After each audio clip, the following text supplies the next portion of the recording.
আল্লামা সাঈদীকে সম্মান দেয় না কে? শয়তানও মনে হয় সম্মান দেয়। অথচ তার নামে ধর্ষণ মামলা পর্যন্ত দিয়েছিল। সর্বশেষ যে মামলাটা তার নামে ধর্ষণ মামলা ছিল, যেই মহিলাকে সাজিয়ে নিয়ে গেছে, অ্যাডভোকেট তাজুল ইসলাম জিজ্ঞাসা করছে যে এই মেয়ে তোমাকে ধর্ষণ করেছে মাওলানা সাঈদী? বলে জি হ্যাঁ।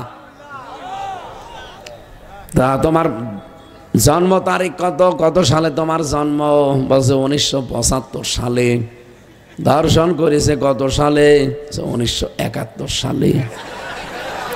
অ্যাডভোকেট তাজুল ইসলাম ওই দিন বলেছিল, বিচারপতি এই নোটটা একটু লেখেন, এর জন্ম 75-এ, ধর্ষণ করেছে 71-এ, ওটা কি রুহের জগতে?